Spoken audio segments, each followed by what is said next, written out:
चलिए बच्चों, इसी क्रम में आपके कार्यपत्रक 56 के बाद कार्यपत्रक 57 आता है, पेज नंबर 79 यानी 79।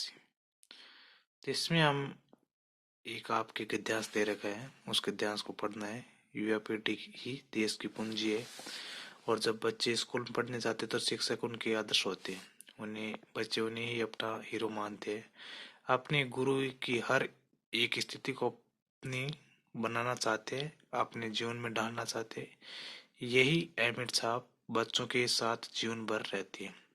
इसलिए शिक्षक अपने जीवन को इस तरह जिए कि देश की युवा पूंजी सुदृढ़, सच्ची व योगी बने।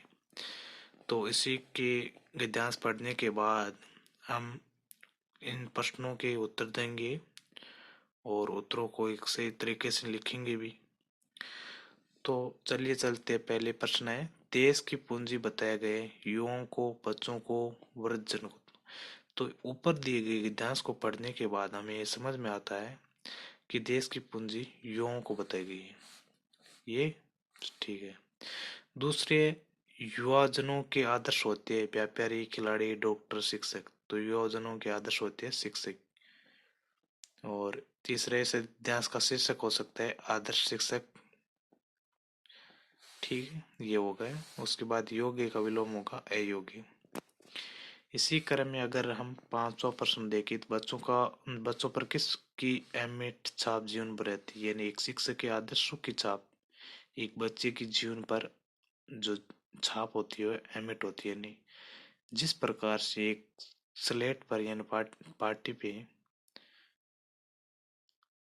कुछ लिखा जाता है, उसी प्रकार एक शिक्षक अपने बच्चों पर जो भी लिख देता है वो अहमियत छाप हो जाती है। यानी शिक्षक द्वारा सिखाए गए गुणों के आधार पर अगर बच्चे चले तो जीवन में एक आदर्श शिक्षक का रूप भी वही धारण कर सकता भी। चलिए, ये तो अलग बात होगी। तो इसका उत्तर होगा शिक्षक के आदर्शों की छाप यानी हमें तो ये गद्यांश के आधार पर उत्तर देना है।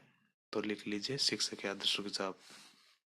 शिक्षक को अपना जीवन किस प्रकार जीना चाहिए, तो लिखो शिक्षक को सरल आदर्श जीवन जीना चाहिए, यानी सरल होना चाहिए, आदर्श होना चाहिए, सादगी बनाना चाहिए। तो उसके प्रश्न आप देखिए, प्रश्न नंबर 7, अपने प्रिय शिक्षक के बारे में लिखिए तथा ये भी बताइए आपको अच्छे क्यों लगते हैं। तो इस प्रश्न का उत्तर आप हर तरीके से अपने आधार पर दे सकते हैं, यानी जिस प्रकार की आपकी सोच होगी उसी आधार पर इसके उत्तर मिलते रहेंगे, या आप उत्तर दे सकते हो।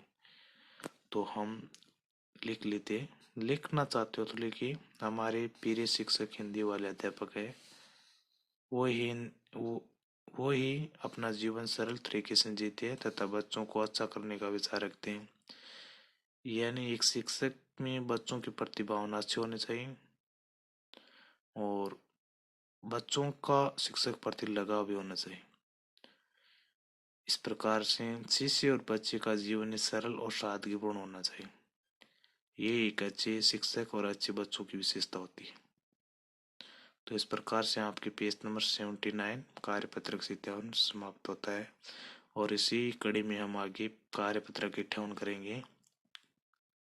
ठीक है बच्चों, ठीक, धन्यवाद आपका।